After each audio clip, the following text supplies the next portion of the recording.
Hello, everybody, and welcome back to another episode of At the Movies with William Fletcher, your host, William Fletcher. And this week, it's part two of the look at Alexander Payne's directorial filmography. And as he joined me in last week's episode, he is joining me for part two for this week, Mr. Zach Ruggiero. Hello, hello. Glad to be back. And so we're going to be looking this week. We're going to be looking at The Descendants, Nebraska, Downsizing, and The Holdovers will be what we're looking at for this week's episode. But also, I want to say that this is an anniversary episode. This is the beginning of the fourth year that I've been doing this podcast for now. So thank you, Zach, for joining me for this special occasion. 4 years. Glad to be a part of history. That's 4 years is crazy. Wow. Week. So yeah, so we're going to start right off with The Descendants. Actually, to quickly touch on, if you didn't listen to last week's episode, I am fairly whatever on Alexander Payne. Zach, you are a massive fan.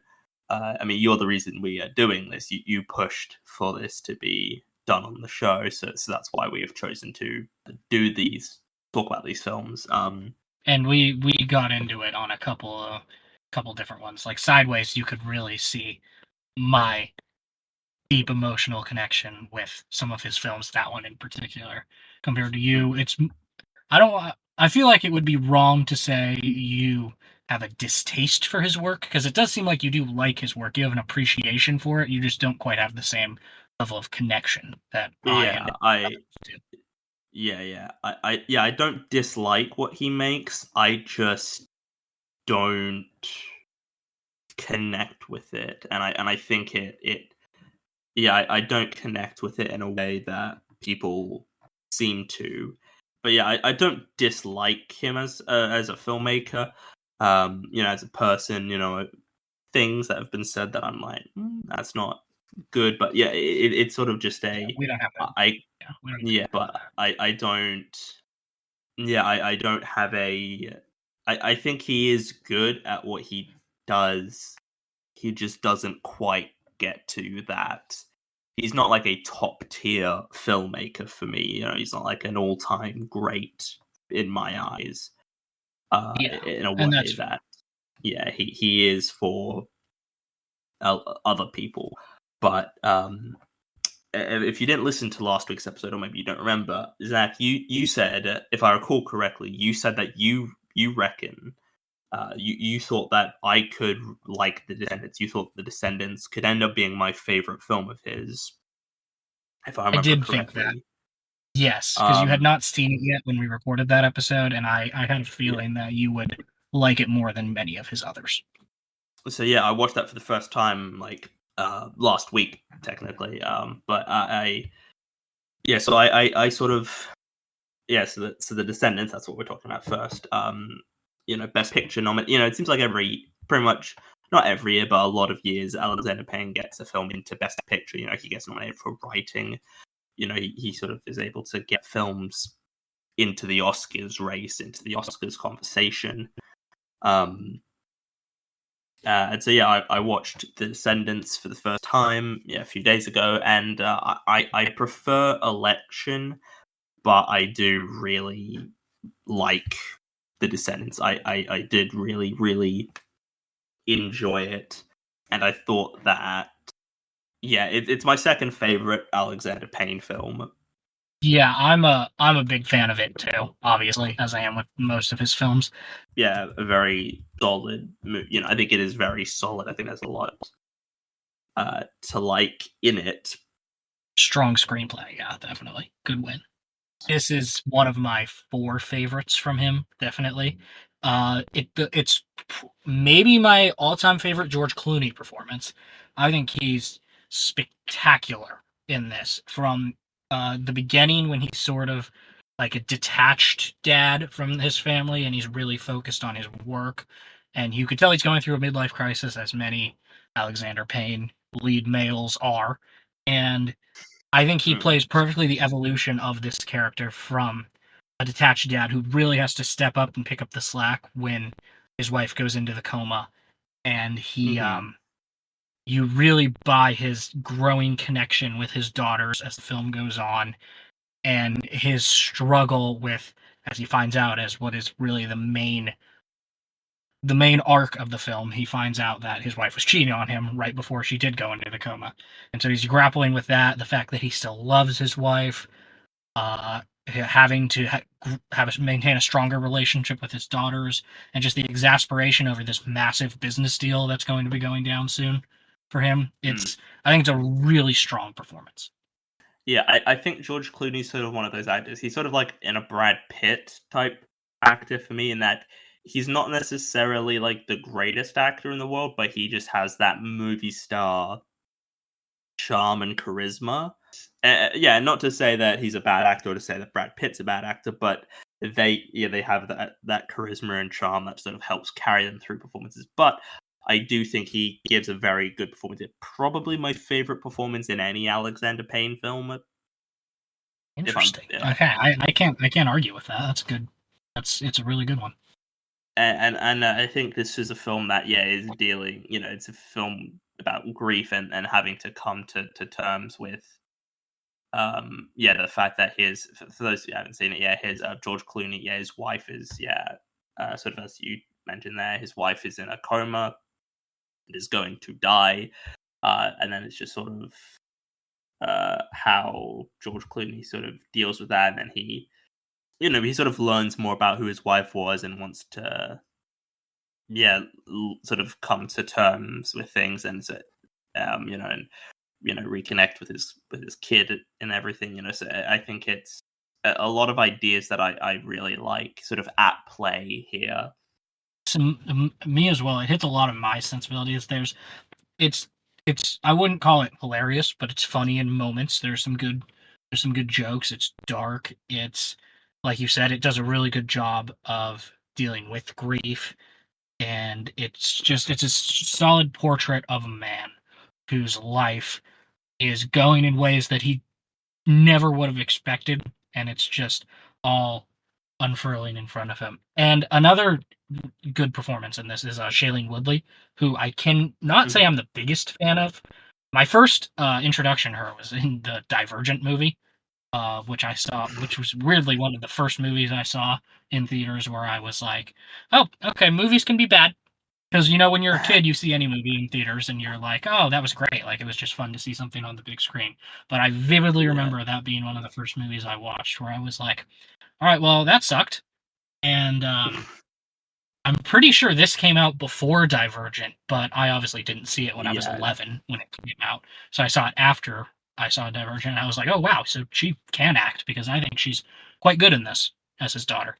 Yeah. I think she gives a really solid performance. I think sort of in a sort of a general sense, I think all the cast give a Yeah, really it's a strong one. solid. It's and not many of them are like particularly amazing. I know that I think rather I think that they're all doing a solid.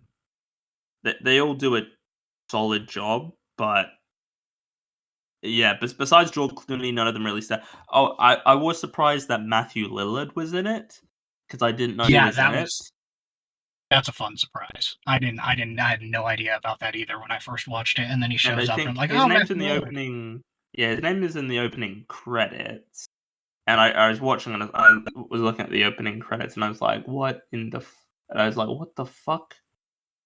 Matthew Lillard's in this. I didn't know that. I don't think like, and I was like, "This is interesting," because I didn't think. Yeah, it was like this is, huh. But I think that I think it really this film it's a it zipped along for me. And it's close to 2 hours, but it completely zipped along. I never really found what I was sort of every now and again I check the runtime and I'm like, holy shit, it's been like 20 minutes. Like it's like, but it doesn't feel like so. It's like it's moved past and something. I'm like, oh, it's only been 20 minutes. What the fuck? Like it feels like a lot. It, Yes. it sort of moves at a pace of like it doesn't feel. slow, and this is a film that could theoretically be a bit slow because it's not really that big of a film. It's just like people dealing with grief and shit. But it doesn't. Yeah, it doesn't. Yeah, it doesn't. It's not, and it is a bit meandering, as all of Alexander Payne's films generally are. But it doesn't feel. It's not like uninteresting or boring. It really sort of uses its runtime effectively. It sort of moves at it moves at a fast pace, relatively so, but it doesn't feel like everything sort of feels sort of like it doesn't feel like it sort of skips over things that are supposed to. Like it feels like the emotional beats work, the more lighthearted comedic beats work. It doesn't sacrifice those kinds of moments just for the quick pace. It those moments still are there, and you can feel them, and they feel more, and they feel earned in a way that I don't find with a lot of Payne's films. It is paced very well. It might be, besides maybe Election, I think this maybe is his best paced film. Because even though like Yeah, I love Sideways and I have this deep personal connection with it, I can't really argue with the people who think that film can be a little meandering. Well, this one, I think it's far tighter. yeah. It sort of feels like this is the one time that I feel like Alexander Payne is able to balance comedy and sort of drama, and maybe that is just because there's two other people writing. Like maybe Matt Faxon and Jim Rash are just really great writers who are able to balance that more because they're sort of the only really new thing to this film, and they're the only ones that are really like sort of the new element being added to the film, and I think that's yeah, I do really like it. I think it's somewhere in my top 10 of 2011, which to be fair was not a particularly strong year for film. I think 2011 is one of those weird years where it's like there's like a handful of like gems in there, but it's a generally like I don't know. 2011 is never a year to me that stands out as like, oh, this is a great year of film. No, it's not a very strong year, yeah. And even if you look at like the Oscar field, it's pretty dismal overall. Besides this film, which I love, Yeah, and I love Moneyball too, but a lot like The uh, Artist won Best Picture, and like yeah, when was the I last time like someone talked about The Artist? Like 2013. yeah, I liked Moneyball, but I think this is of the three because I've only seen this film. I've only seen The Descendants, Hugo, and Moneyball. But like fucking Warhorse, people don't like Oh Warhorse. god, Extremely loud and incredibly close. I've heard oh nothing but god, bad things about. that film. Yeah, The No, Artist. The Help, Tree of Life, Midnight Parasite. None of the people don't talk about these films really. And it's interesting how this is sort of this seems like a year of like that nobody talks about. Like this is just a year that like just doesn't exist for a lot of people because they're like there's nothing here to talk about. Like if you look at like other categories like best animated or something like that's far more talked about as a like just the films nominated for animated feature, for example. But I think yeah, The Descendants is very easily my favorite of those three. And I mean, I'll watch the rest. I do plan to eventually have watched every Best Picture nominee, but it just doesn't look like a particularly strong lineup. yeah, And I don't good luck. even Kids are think The extremely Descendants loud. is, and I don't even think The Descendants is that amazing. I think it's like a solid film, and I do think that the Oscars should be a bit more than just a solid film. I think they should, like my shouldn't just be like a solid film. It should be like an incredible, it should be more than that. But The Descendants, I think a lot of what it, I think sort of in the first like 15 minutes where he finds it. To be fair, the film sort of did peak for me emotionally, sort of very early on when he finds out that like she is going to die. Like there's nothing he can do. I think like that's when the film sort of peaked for me emotionally and just sort of in general was like and then that was very early on in the film, so it was kind of a bit like okay, this is like the peak of the film, and then it sort of I don't want to say peters out or becomes less good, but it's sort of like this is sort of that's sort of the first. That's the one bit that I was like, okay, this is like actually really great, and then it sort of is like it didn't quite get to a level beyond that for me. See, I really love. I think my favorite scene and what I would call the peak of the film is I really do love the Matthew Lillard scene and Judy Greer when they go over to their house and they're lying to Judy Greer so that he can get a minute alone with Matthew Lillard.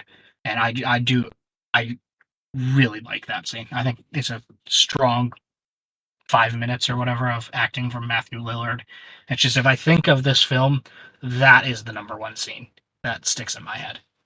Yeah, I know because again, maybe it's just because the film sort of peaked for me early on, but I just was not able. I just didn't quite connect with it more as it went on, and but I do like it. I feel like I'm sort of complain about it, but I do like this film a lot. I think the you mentioned Shailene Woodley, but I also thought the other daughter, I thought also she was fairly decent. Like for like a child performance, I thought she was fairly good because Definitely. generally I don't think child performances are that great. I was annoyed though because they were saying twat instead of twat. I'm like, that's not how you say that. It's fucking twat. That's how you say that word. And I'm like, you filthy Americans. It's not how you said that Yep, word. But we do that. um, but I thought, yeah, all the performances were all good. I didn't dislike any performance really. I thought it was a really nice melancholic film. I felt. I think it sort of to talk. I mean, we'll get onto this in a minute. But Nebraska also felt very like it was trying to be a very melancholic film, but it just did not connect for me in that same way did. I think this film really and because sort of I think this the ideas of grief and loss and how people react to it and how they deal with it and how they have to get over that is a far more interesting idea to me and as opposed to I've just won some money and I'm going on a road trip to get this money, and I know that's a bit reductive of Nebraska and we'll get to that momentarily, but I think and just dealing with loss and analyzing how it affects people is an incredibly interesting discussion. And I think this film, it's not like this is like the greatest film that deals with that concept or anything, but I think it does it a lot better than I've seen it done much worse. I'll say that I've seen it done much worse in film and in TV and everything. Like, I've seen much worse stories that deal with grief and loss. Yeah, it's if I find it weird to me now that like obviously it was a huge Oscar player at the time, but now when people retrospectively look back at Payne's career, people are kind of not as kind to this one. A lot of times they think it's a more minor work for him, and I don't really get that because, like you, I think it's one of his best. Interesting, because I do think that is it's interesting because I think that is a very that's interesting that it's seen as like lesser, like it's not seen as much of a great film, and Like I think it is most people rank it like middle of his filmography. When Nebraska came out, it was a lot of critics were talking like, "Oh, this is a return to form for Payne," and I do find that quite odd. I do really like The Descendants, and I think there's a lot of great moments to it, and like even though it does peak early on, it's still very engaging, and there's still a lot of nice scenes. I do like the sort of ending where they've got the blanket that she had, and they're all just eating ice cream. I think that's a nice sort of way to sort of end the film. I think it's a really good film. I give it an 8 out of 10. Yeah, this is one of my favorites, like sideways in my collection. It's up there in the top 3 or 4 of his films for me. It's a 10 for me. Yeah. Very high praise, but I'm not that surprised because you are a very big fan. Like this is if you like again, if you haven't listened to part one, go listen to that one because it's just more praise from Zach's end of Alexander Payne's films. So then we move on to Nebraska, which I watched last night, and I don't. this is a very meandering film, and that's not an inherently bad thing. I'm not against films that are meandering or slow necessarily, but I didn't connect with this film that much. That's Yeah, basically I have been on kind of a self journey with this film because the first time I watched it several years back, I was not a very big fan of it. I like you, I found it meandering. I just couldn't quite get into it. I thought the black and white was a bit of an odd choice. Like I yeah. I was don't. I hadn't seen like Downsizing yet or Citizen Ruth, but it ranked at the bottom of my pain list Mhm. when I had first watched it because I just for whatever reason there was something about it that I could not get into, but I've watched it 3 times now. So the 2 times I've watched it since then, I gave it another shot, and I have grown to be a much bigger fan of it now. I don't think it's as good as The Descendants or Sideways or any of those. Like I don't think it's in the top tier of his works, but I do think now I've come to the opinion that I think it's really solid, and it doesn't. The reason that I don't consider it in that top tier is it does not hit me as emotionally as those other ones do. I think it's really charming. I think it's incredibly watchable. I have a really good time throughout the entire runtime. Like I'm never bored watching this film. I think all the Mhm. performances are really strong. I saw in your Letterboxd review that you shouted out June Squibb specifically, and I really agree with Mhm. that. I like that she got an Oscar nomination for this a lot. I think she's really fun in this. I think my favorite Mhm. scene in the whole film might be when they're at the cemetery and they're just kind of letting her cook a little bit, and she's Mm. she's talking about all the people who are dead at the cemetery and when she knew them and her relationships to them, and she's just been really funny in that moment. It's yeah, I'm positive on it, but not as glowing as I am about The Descendants. Is my overall thoughts. Yeah, I think this is sort of one of the weaker Pain films for me. I think it doesn't and I don't dislike it. I don't think it's a bad film. But I do sort of think like there's not that much about it that I am particularly enamored with. Like I don't understand why it's in black and white. I don't know if I was just there was some sort of theme about it that I was missing, but it did not strike me as a film that needed to be in black and white. Yeah, I think that I still don't 100% get it either. I think it's just he's sort of harkening back to like an old timey style of filmmaking because it's like a tradition based film really. Like it's an old guy talking about his past or like reminiscing about his past basically. So I guess I get it from that thematic perspective, but I still don't think it's ultimately super necessary. I mean, it's pretty to look at. It's well shot. I do agree that it's not like the most necessary thing. Yeah, it's an interesting decision because I find using black and white cinematography now I feel like is a bit no, not a bit gimmicky. It's very gimmicky. I really just think I just think it's a massive gimmick, to be completely honest. It doesn't like I can't think of sort of the thematic reason as to why it's in black and white. Here it doesn't really add much. And like, it's a decently shot movie, and I mean it got nominated for best cinematography at the Oscars. But the film's also nominated. Yeah, June Squibb. I thought she was very easily the best part of the film. A particularly amazing performance, but a solid performance and very far and away my favorite sort of element of the film was her performance. I thought she brought a really nice sort of comedic edge to the film. Yeah, I mean Bruce Dern nominated for best actor for this film. I thought he was all right. I didn't. Again, this I just did not connect with this film. Is like the real thing. Is I just did not connect with the film, and it's worked for me in a way that it Yeah, there's a it lot of just was people not a bit. who love this Bruce Dern performance and think that like he should have won the Oscar. And I can't say I'm in that camp. I think I agree with you actually that June Squibb is my favorite performance in the film. She's just very Mhm. scene stealery, and I appreciate that a lot about it.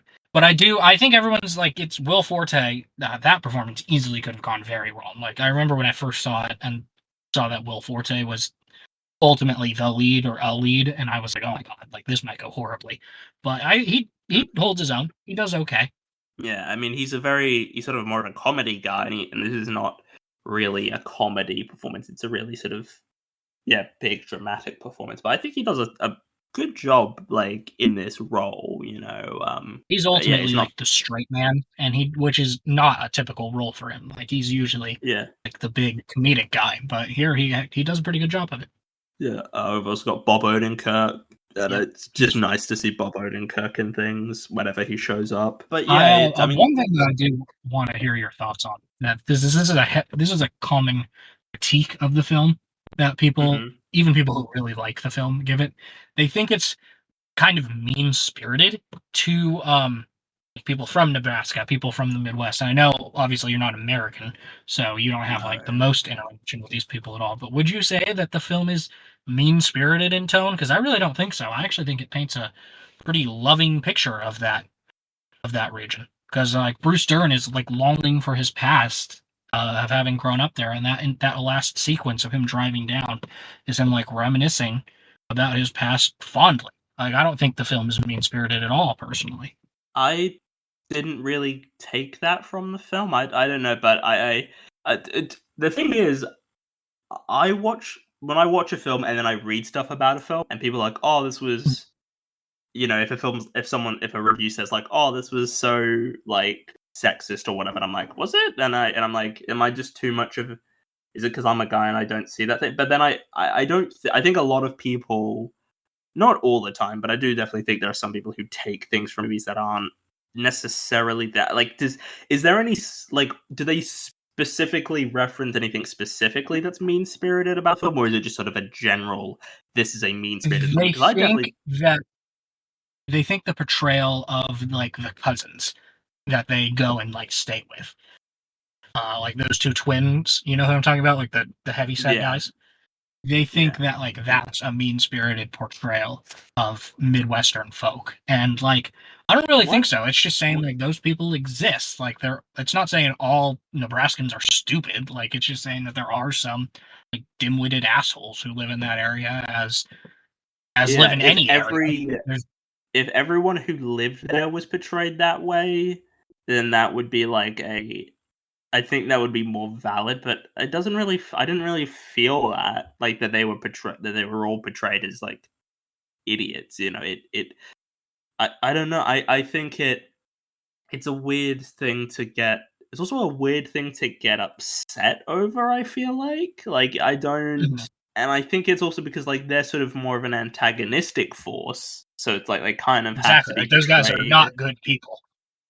Yeah, like you're not meant to like them, but it's like it doesn't show the other Nebraskan people like to be that way. There's like his Bruce Dern's like ex is like one of the other like women that he was with. She's portrayed as a very nice. She's not portrayed in a particularly negative light.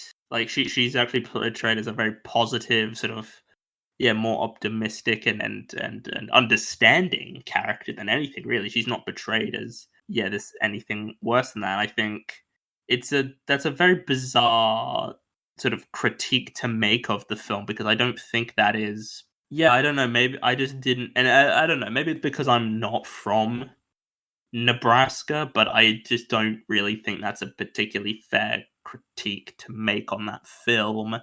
And I also don't think it really is relevant. I don't think the film isn't sort of about shitting on people from Nebraska. It's more just No, this not guy trying to get this, $1 million prize, and it's sort of a melancholic look back at his life, really. Like that's what the film is. I think, yeah, I while I didn't really connect with this film, I do think again it did move at it moved at a fast pace. It doesn't feel, and it's close to 2 hours, but it doesn't really feel that like I sort of it was engaged. It was engaging enough to watch. I just again it doesn't have the emotional connection that I feel like it's supposed to have, and I just yeah didn't connect with it, and I think it.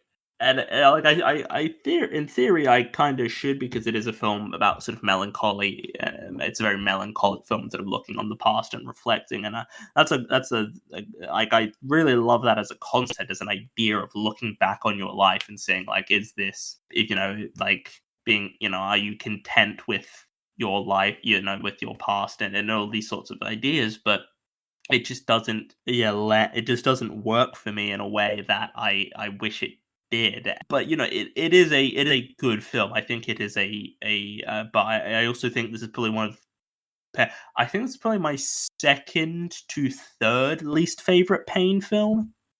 I think it's probably second least favorite. I think About Schmidt is just slightly weaker. But I don't think either are particularly amazing films. Personally, I don't. Yeah, and I think Yeah, I've seen most of Alexander Payne's films now, and I just have to sort of admit that he's not like my kind of filmmaker, really. he's I mean he's only made 8 films, and this is not in the top half for me. So, well, even though I do think it's strong, I think I ultimately have the same hang up as you, even though I do like it a little bit more in that the emotional connection isn't there that it is with his top tier films. So I mean, I have this pretty much smack dab in the middle of his filmography because it's at fifth for me, but because he's only made 8 films, it's a bottom half. Yeah, and I do like the sort of ending where he sort of gets where Will Forte gets him the things that he wants. He gets the car and the compressor and like he gets those things, and I do think that's a nice sort of way to end the film. That like even though he didn't win that $1 million, which is what he's going to do, that's the whole point of this. I think it really yeah, I think it's a nice ending. Like, I think the film again is just it's so close to being something I would love, but it just does not work for me. It just doesn't quite like I get this a lot with films where I'm like it's so close to being something I love, it just sort of doesn't quite get over the sort of the hump and get on the other side of that. It's like halfway to being something I love. It just doesn't stick the landing, and that's sort of how I felt with this film. Really, Yeah, it's something that I could see myself revisiting when I'm like 20 years older and maybe like loving, because then I think the themes would hit me a lot harder. The reminiscing on the past, regret, wanting like the melancholic feeling of like searching for contentment. Because like ultimately, even though he's trying to get $1 million. Like what he's really searching for is a contentment that he feels has passed him by in his old age. mm. So I don't know. I think this is a film that I could see myself appreciating more in the future. And where I'm at with it right now is I really like it, but thematic poignancy of it is not quite there for me that it is with his Yeah. other works.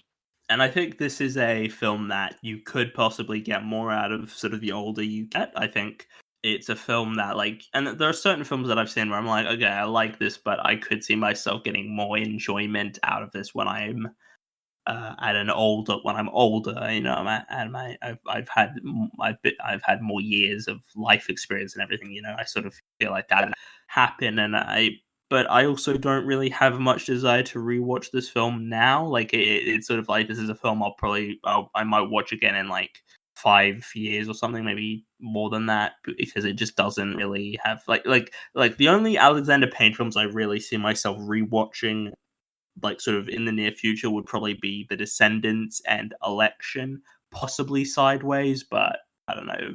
But I do, yeah, I give Nebraska a 7, but it's one of his weakest films for me, very Yeah, easily. I'm just slightly higher on it than you. I get it an 8. I did not quite get the time to watch Downsizing, but I also have not heard a good word about it, so I'm not. I know you've seen it, but I've not heard a good word on Downsizing. It's it's definitely an interesting piece of his filmography. I'll get it and it was a really weird premiere when it happened because this film came out in 2017, I believe, and it Hmm. premiered at the Venice Film Festival. And when it premiered it was tabbed as a huge Oscar contender before it came out because obviously it's Alexander Payne. Every Alexander Payne film is going to be thought of as a big Oscar contender before it comes out. And then it premiered That's in Venice, interesting. and to like raves. Like it had like a 90 on Metacritic coming out of Venice. Other audiences saw it, and that score just tanked. And now it's in like the 60s or the high 50s. Even it is Yeah, by far his most yeah. critically I and I had a publicly reviled film. Yeah, I had a look. It's got like a 47% on Rotten Tomatoes, I Yeah, think, which I would imagine is far and away his worst score. yeah, It's got 5.8 on IMDb. Like it's a very big drop. Like all because sort of all his other films on IMDb are sort of hovering around like the 7 point something out of 10, sort of in around that range. But yeah. yeah, it's I've not heard yet a good thing about it. And is there like is it well, because you've seen it, so I just sort of want to Yeah. know, like, what is it specifically about the film that doesn't look like? Why is there such vehement dislike for it? Because I don't think I've talked to a single person who does like it. It's at best sort of people like, man, like it's like mediocre, all the way down to That's me. this is a fucking piece of shit. Like everyone to like this is a terrible film. And Yeah. I don't want to call it like an abject disaster because I don't believe it is. I know there's a lot of people who will call it that, but there's enough here that is interesting to me. And I think he really wanted to take a big swing because it's not like the other films in his filmography at all. It is far more high concept with the whole like shrinking yourself, the small community thing. Mm, And I think the biggest reason that people hate it so much, and my biggest problem with it is messy. It The first half of the mhm, film is when they're setting up the idea that him and his wife, Matt Damon and his wife, who played by Kristen Wiig, they get the idea that they want to shrink down because they're not in the best financial situation. And when you shrink mhm. down, your money is worth more because everything's cheaper when you're smaller. And the whole reason it's even that this is even invented as a process is because of overpopulation, and it's a way to combat global. And so this is all of what the Huh, first half is dealing. And it's a lot that is more character centric interesting. on Matt Damon as sort of like the schmuck who, like many Alexander Payne's kind of in a midlife crisis, except he's far less interesting than like Paul Giamatti in Sideways or George Clooney in The Descendants or Jack Nicholson in About Schmidt. He's kind of like just being Matt Damon, like schmucky everyman. He's not really playing a deep or layered character at all. And then when they Mhm. get into the small world, they shrink down. It it veers in too many weird directions. Like he meets Christoph Waltz, who's like this weird playboy who invites him to a party, and then he goes on like this weird drug trip. He meets Han Chow, who's an environmentalist who's trying to help the because the small community also has like impoverished people, and it becomes in the third act he's trying to make this big political and social statement on like poverty and class division and like wealth inequality and What? all this stuff. And Oh my yeah, Jesus Christ! This this sounds is like why this people hate too much. Like this it. seems like It way goes too off the rails. much. He had too many ideas, and I think it either one of his biggest ideas in this film could have worked. Make it a character study about Matt Damon and his separation from his wife and him going into a small community and him sort of having to learn to live with himself and be happy again as he goes through a midlife crisis. Make that movie, or make the political satire about global warming and about wealth inequality and about all this stuff. They don't work Mhm. together. It's too messy. And I do think both could operate as good ideas. We've seen good films about people going through divorces and midlife crises. We've seen good films that are about like satires with social statements about topics like global warming. We've seen good films in both those camps, and I believe Alexander Payne could make a good film about either of those things, definitely. It just trying to do it together just didn't work, man. Like it's some people have called this as Babylon because Babylon is another film that has a lot of haters and think it's really messy and trying to do too much. I love Babylon, but No, I can Babylon's see a the great film. comparison. Well, I can see doesn't the matter. Yeah. comparison just in how like just he's trying to do too much. He's taking a real big swing, and I appreciate Mhm. that. I like when directors do that and they don't just play it safe. But here, it just does not quite come together. I will watch it because I am a complete like if I I will watch this film because and I'll watch Citizen Ruth as well actually because I am a completionist of if I because he's a big enough name where I feel like I should watch everything he makes. Well, all his features anyway. But how does it work? Like perform like are the performances good or is it just like the whole film across the board just sort of is a bit of a mess? I like the performances. None of them stand out as like best of Alexander Payne's films or anything.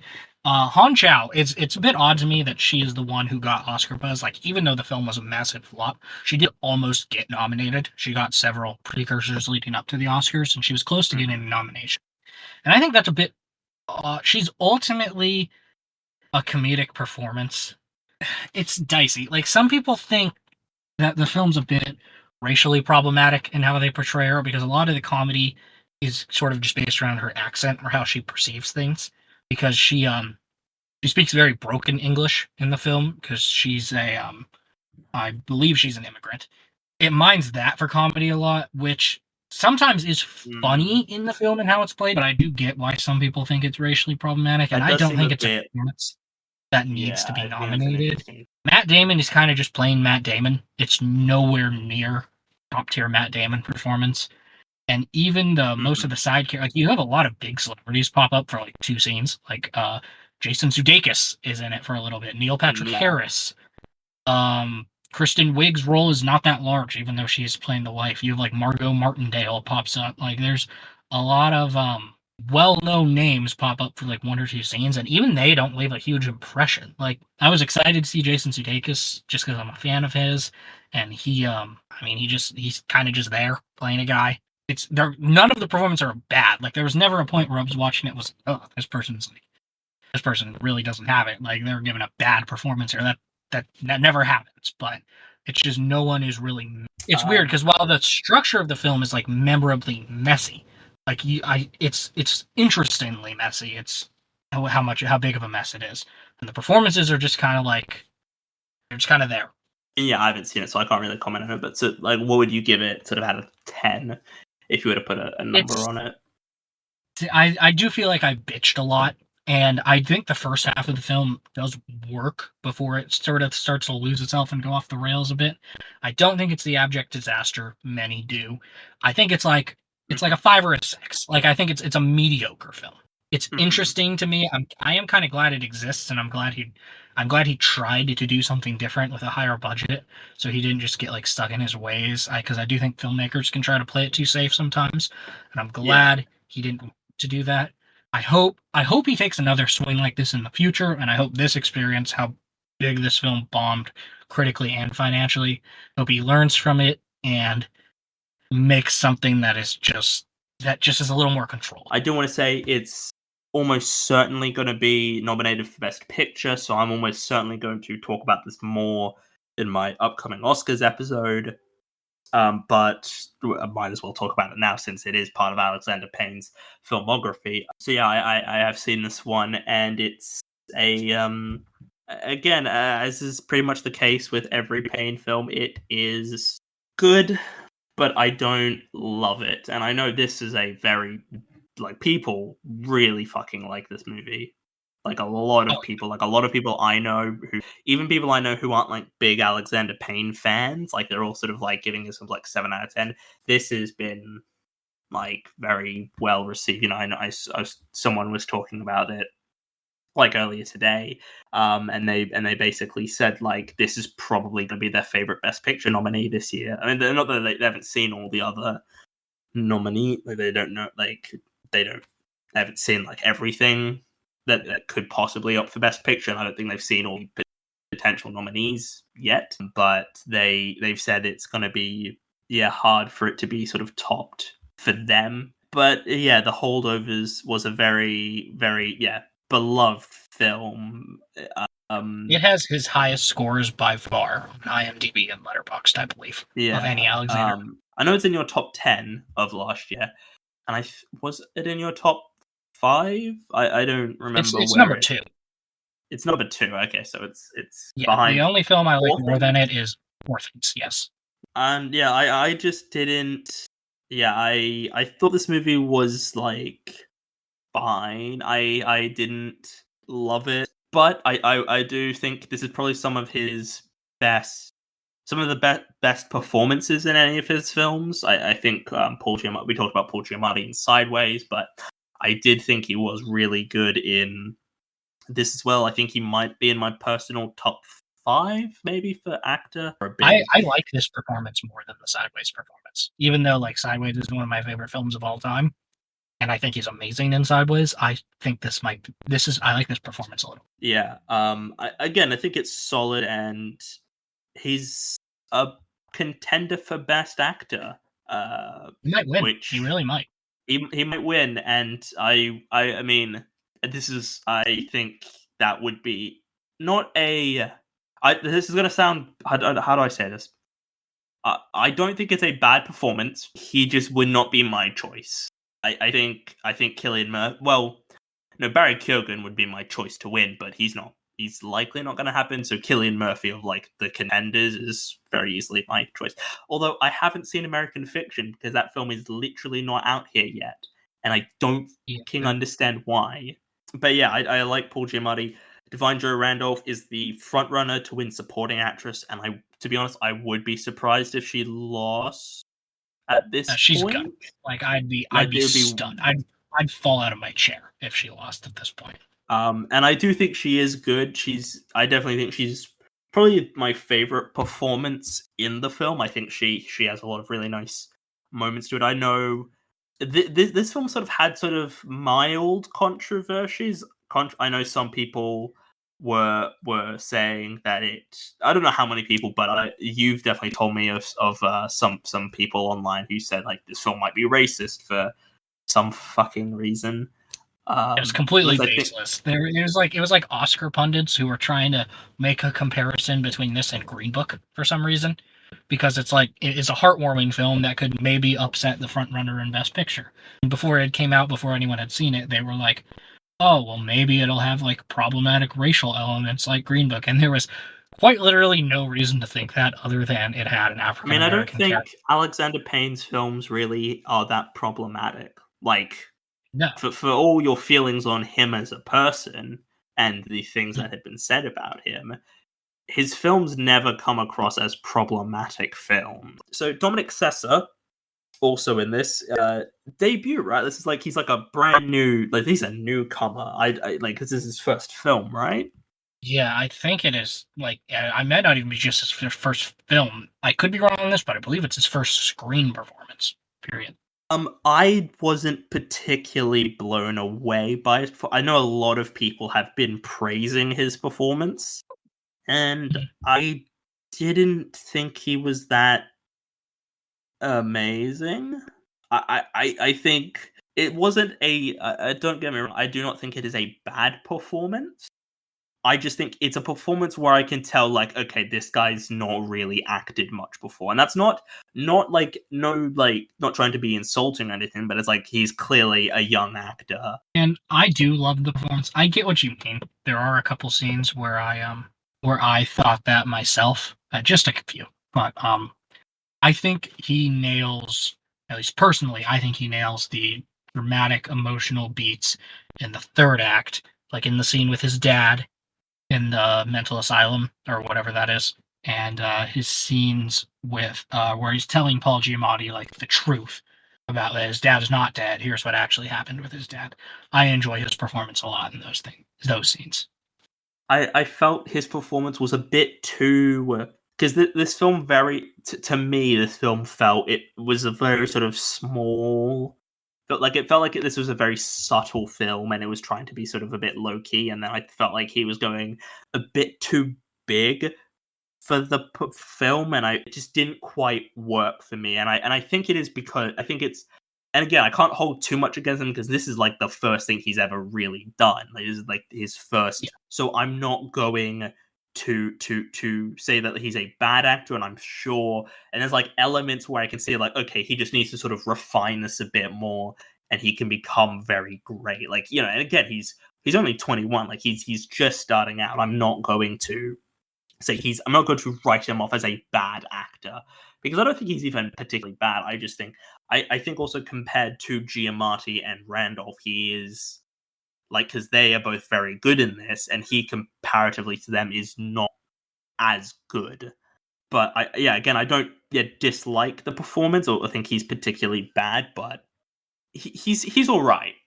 And I know a lot of people. I mean, we know a lot of people. This film is very like generally people love this film, but the people Very who much so. dislike it really don't like it. Like I feel like Mhm. the people who dislike this film really do not like this film. And Yeah, we both we know know a few people. people who think this is like an outright bad film. I can understand where they're coming from. Like I've read, because I don't think this is a bad film, but I've sort of read their reviews and I'm like, okay, I can understand why you would think that. And this film does feel sort of, there's a very sentimental nature to this film, and I guess it depends on if you think it's if the sentimentality is earned or if it's sort of like it's sort of this doesn't quite. I've sort of had this with films sort of more recently where, like, About Schmidt, we talked about Schmidt last week and how that scene at the end is so transparently trying to make you cry and emotional, and I feel like some people do sort of get that from this film, and I do get Yes. that. I do understand that point, that like this film is trying to be like trying to get you emotional, and I don't disagree, but it doesn't. I think some of the emotion though does work though.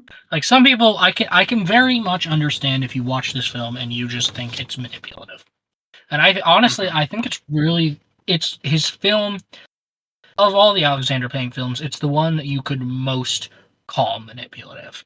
I think it's the one that is most forthcoming with its sentimentality. Like it's very much wearing it on its sleeve, while something like the Sideways and the Descendants I don't think quite do.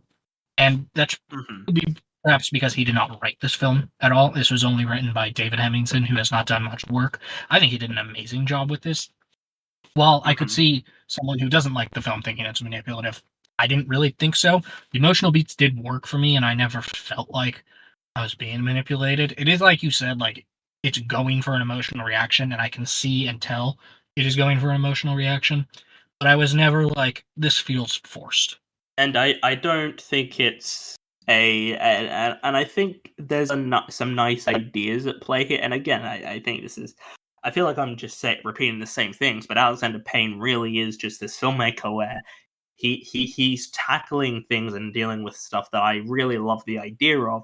It's just the way in which it is executed that I am less of a fan of, and I don't, and I can totally see how this film connects with someone, and I totally understand that, and I think a lot of what this film is really. I do like this film. Do not get me wrong. I think this is a good, solid film, but I don't love it, and I think it really, for me, just is, again, it's very close to just having a great emotional core, and yet it doesn't have anything that I truly loved or was able to fall in love with. Like the performances were good. I thought there were some nice comedy moments, but I just did not fully land for me. Yeah. And that's Um, going to be the difference between loving it like I do or just liking it like you do. Where there were several moments that I can latch onto and be like, I love that. That's one of my favorite moments of the year. Like the Christmas party scene at the teacher's house who Paul Giamatti has a bit of a crush on. And when she's talking mhm. to him and he thinks he's like Paul Giamatti's character, obviously, it's made clear in the film that he's not exactly the most successful in his romantic life. And when he thinks he's having this moment with the other teacher, and then she walks away from him for a second and she kisses her boyfriend or husband or whoever that guy was. And just the facial acting on Paul Giamatti in that moment, as you see his face just drop, that sticks in my mind as one of my favorite bits of acting of the whole year. I did like this sounds so stupid to say, but it's like my heart almost like dropped for him in that moment. Like I just, for whatever reason, and this is, I think, ultimately this works as a microcosm of why I love Alexander Payne so much. He crafts Mhm. these characters that I just connect to, and in minutes of the film, his very best ones within minutes of the film, I'm just in and I feel connected to the characters and just the arcs of their emotional journeys. I'm feeling it along with them, and that's the difference Mhm. between loving him or just thinking that he's a talented filmmaker that never quite hits emotionally. And that's fine. I mean, there's nothing wrong with an audience member who is strongly connected to his characters and an audience member who is not. It's really just personal preference. That is why I love this film and so many of his other films, because I do get connected. Yeah, this is also a Christmas film as well. Yes. Like, and it does have there is a real sort of coziness, sort of the sort of vibe this film has. It is a very sort of cozy sort of. This is a very crowd pleasing film. You can show this to anyone, and theoretically, like this is the kind of film that anybody could theoretically like. Like you can't really on a this isn't a film that sort of this is a very wide sort of spread film in the sense of it can be for anyone. It's not sort of which I think is an interesting factor of sort of the other sort of Oscar-y films this year is this one feels like this can be this is the one that can connect with people sort of the most. I feel like Holdovers does sort of seem like I feel like Alexander Payne in a general sense. He sort of does make generally crowd pleasing films. Like his films can sort of be they're not sort of like made for like a specific audience. Like they're sort of a film you can show basically anyone and theoretically anyone could enjoy it. It's not a made for like a specific audience really. And the sort of in a general sense of his films that is. And yeah, don't get me wrong, I don't dislike this film. Like I sound. I always feel like I always sound more negative than I am at times. Um I just feel like that's how it. But I think I expect when I because this. I think whenever a new I'm always skeptical when a new film comes out and gets just immediate tons of praise. Like I'm always skeptical because sort of with classics from like the 70s or the 80s or whatever, the 60s or whatever. I always am like, okay, that was a long time ago. It's obviously been reevaluated. You know, people have this film has been around for a long time, but whenever like a new film comes out and is instantly heralded as like as an instant classic or whatever, I'm always like sort of a bit skeptical and I'm sort of a bit like, okay, and I want to like it. Like I just and I think when I watch this kind of film that gets so much praise, I do feel slightly disappointed because I'm like, this isn't. Everyone is saying. Generally everyone is saying this is a great film. This is a masterpiece of a film, and I always am disappointed when it's not quite to that level. I don't dislike this film. I think this film has a lot of really good stuff. There's some really enjoyable scenes. I think it's a very well made film. It's a very enjoyable film. I don't see myself watching it again anytime soon, but I didn't dislike having to watch it. I thought there's and I think like it is a solid film. I want to make that clear. It is a solid film, and I do like it. And I give it a very sturdy 7 out of 10. Yeah, I can see why, because I often am this way too. It's easy to be dubious of films that are being hailed as instant classics, while something that is a long time ago classic, it's had to endure time and reevaluation, and people still think it's a classic. So I often am dubious too, and I probably would have been more dubious going into this if it wasn't made by Alexander Payne and starring Paul Giamatti.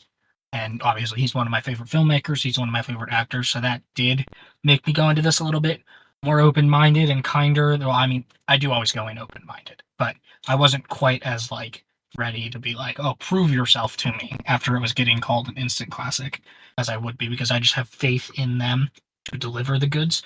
And I think they delivered the Mhm. goods here. Like I'm gonna say I agree with the instant classic claims. I can easily see myself watching this every Christmas in the near or in the future. I could see me showing this to my kids in the future as a Christmas classic. I think it's I think it's a great film.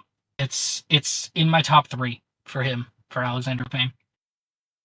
And it's one of my favorite Christmas movies ever. High praise. High praise. So did you put Because a number on it? Sorry? I saw it for the first time in November, and so then I rewatched it in the actual Christmas season, and it hit even harder for me. It's my second favorite film of the year. It's my third favorite Alexander Payne. It's a 10 out of 10. I think it's amazing. So before we wrap up, I'm just going to give you a quick ranking of his films, sort of from least good to best good. So at the bottom, about Schmidt, yeah, I didn't really connect with it personally. Then Nebraska, The Holdovers, Sideways, The Descendants, and Election. I imagine Citizen Ruth and Downsizing are probably going to be at the bottom. Maybe Citizen Ruth above About Schmidt, possibly, but that's just where I assume I would put those films. Mine would be obviously from worst to best. I have at the bottom Downsizing. Then I have About Schmidt. Mm-hmm. Then I have Citizen Ruth. Mm-hmm. And then Nebraska. And then The Descendants. And then The Holdovers. Then Election.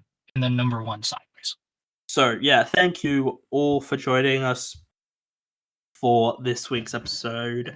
I hope you enjoyed listening. If you didn't listen to part 1, go listen to that, because if you want to hear more of Zach, then that's another hour and a bit of Zach talking about Alexander Payne. Yeah, this is an anniversary episode of this podcast.